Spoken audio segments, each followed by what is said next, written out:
Piles एक ऐसी समस्या है जिससे व्यक्ति को उठने, बैठने और चलने में परेशानी होती है। गुर्दे के आसपास सूजन आने की वजह से पाइल्स की समस्या ज्यादा होती है। एनएस के आसपास की नसों में सूजन के कारण मलाशय में दर्द महसूस होने लगता है, जिसकी वजह से खुजली और स्टूल में खून आने लगता है। हेलो फ्रेंड्स, मैं हूं मीरा और आप देख रहे हैं साइंस मैनिक। यदि आपने अभी तक हमारा चैनल सब्सक्राइब नहीं किया है तो तुरंत करें और बेल आइकन भी ऑन करें ताकि हमारी सारी अपडेट्स आपको मिलती रहें। करीब 60% लोगों को उनके पूरे जीवन काल में किसी न किसी पड़ाव में इस समस्या से जूझना पड़ता है।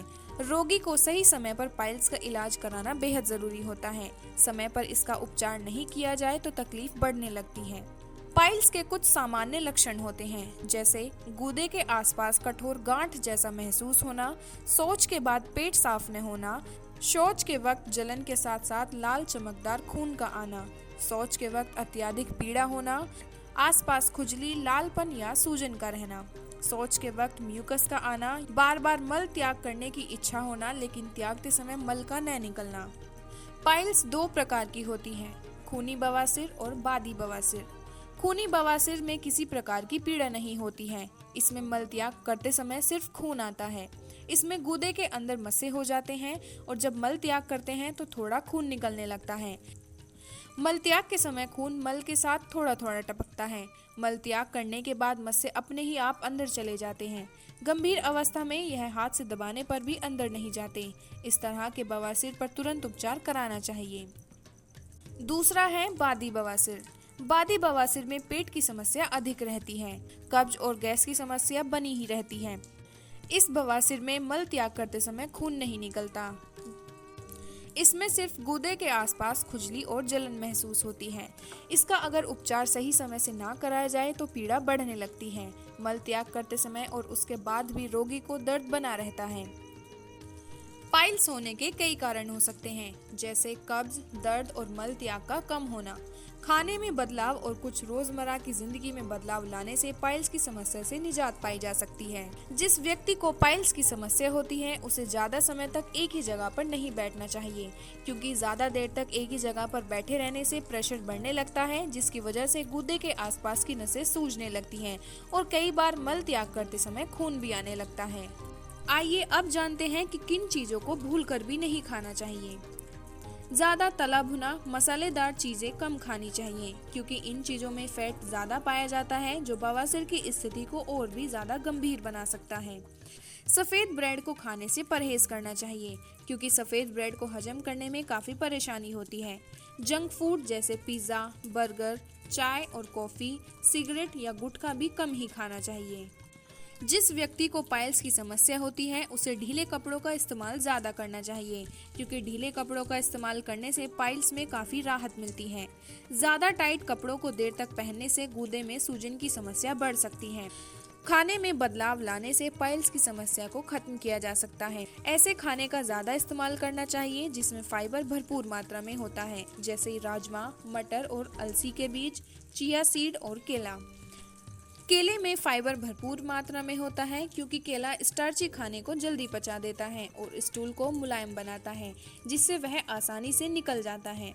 उबली हुई दाल, होल ग्रेन्स, गोभी खाने से भी फाइबर काफ़ी अच्छी मात्रा में हमारे शरीर को मिल जाता है, जिससे पाचन तंत्र मजबूत होता है और अच्छे से काम करता है।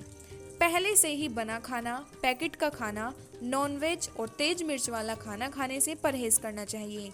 ज़्यादा पानी पीने से भी पाइल्स की समस्या को आसानी से दूर किया जा सकता है। नींबू पानी, फलों का जूस, छाछ पीने से भी पाइल्स में काफ़ी राहत मिलती है। दही का इस्तेमाल खाने में अवश्य करना चाहिए, क्योंकि दही में कुछ ऐसे कीटाणु होते हैं जो हमारे शरीर में जाकर पाचन तंत्र को मजबूत करते हैं और पाचन में सहायता करते हैं। योगा करने से भी पाइल्स की समस्या को दूर किया जा सकता है, लेकिन ऐसे आसन या योग का प्रयोग नहीं करना चाहिए जिससे गुर्दे या धड़ में जोर देना पड़े। व्यायाम करते समय ज़्यादा भारी वजन नहीं उठाना चाहिए, क्योंकि इससे सूजन और बढ़ सकती है। बवासीर को 3 डिग्रियों में बांटा गया है, जिसमें फर्स्ट डिग्री में रक्त आता है और मस्से अंदर होते हैं। वहीं सेकंड डिग्री में मस्से पहले बाहर आते हैं फिर अंदर हो जाते हैं।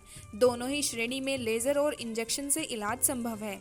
वहीं थर्ड डिग्री सबसे लास्ट स्टेज होती है और जिसमें सिर्फ सर्जरी से ही इससे निजात पाई जा सकती है। आयुर्वेद में क्षार सूत्र बवासीर रोग ठीक करने के लिए प्राचीन पद्धति है। रोगी का अपमार्ग, हल्दी, स्नेही आदि जड़ी बूटियों से उपचार किया जाता है। इसका मिश्रण बनाया जाता है और तकलीफ वाली जगह पर लेप किया जाता है। यह थेरेपी 1 सप्ताह तक चलती है, जिसमें रोज लेप लगाना पड़ता है। फर्स्ट, सेकंड और थर्ड डिग्री में भी इसका इलाज संभव है। एलोवेरा का इस्तेमाल करने से पाइल्स की समस्या से निजात पाई जा सकती है, इसलिए एलोवेरा को कम से कम 20 से 250 ग्राम जरूर खाना चाहिए। एलोवेरा का इस्तेमाल करने से कब्ज के साथ साथ मल त्याग करने में भी आसानी होती है। सेब का सिरका अपने कषाय गुणों के कारण रक्त वाहिनियों को सिकोड़ने में मदद करता है। पाइल्स की समस्या को दूर करने के लिए 1 गिलास पानी में सेब के सिरके को 1 चम्मच डालकर दिन में 2 बार पीना चाहिए। जैतून के तेल में सूजन ठीक करने वाले गुण होते हैं। यह रक्त वाहिकाओं में आई सूजन को कम करता है। जैतून के तेल को बादी बवासीर में मस्सों पर लगाना चाहिए। बादाम के तेल का इस्तेमाल करने से भी पाइल्स की समस्या के कारण होने वाली सूजन और जलन को कम किया जा सकता है। साथ ही साथ नारियल की जटाओं को जलाकर राख या भस्म बनाकर उसे ताजे मट्ठे में मिलाकर सुबह खाली पेट नियमित रूप से पीने से पाइल्स की समस्या में काफी राहत मिलती है। अंजीर का इस्तेमाल करने से भी पाइल्स की समस्या में काफी राहत मिलती है। इसके लिए 3 अंजीर को 1 गिलास पानी में भिगोकर सुबह खाली पेट इस पानी को पीने से 1 ही हफ्ते में आराम होने लगता है। मट्ठा या छाछ का इस्तेमाल पाइल्स के रोग में अमृत के समान माना जाता है। 1 गिलास छाछ को छोंककर उसमें अजवाइन पाउडर और 1 चम्मच काला नमक मिलाकर रोजाना दोपहर खाने के साथ लेने से यह बवासीर में काफी आराम देता है। कभी कभी पाइल्स में ज्यादा खून बहने के कारण शरीर में खून की कमी हो सकती है। व्यक्ति कमजोरी महसूस करने लगता है। लंबे समय तक इस बीमारी के बने रहने से कोलोरेक्टल कैंसर होने की समस्या उत्पन्न हो सकती है। इसलिए लक्षण देखते ही पाइल्स का तुरंत इलाज कराना चाहिए। आधुनिक चिकित्सा विज्ञान में सर्जरी ही इसका एकमात्र समाधान है और सर्जरी के बाद भी यह रोग दोबारा हो जाता है। इसलिए घरेलू उपचार और बेहतर जीवन शैली अपनानी चाहिए। उम्मीद है ये वीडियो आपको पसंद आया होगा। ऐसे ही इंफॉर्मेटिव और दिलचस्प वीडियोस देखने के लिए हमारा चैनल सब्सक्राइब करें।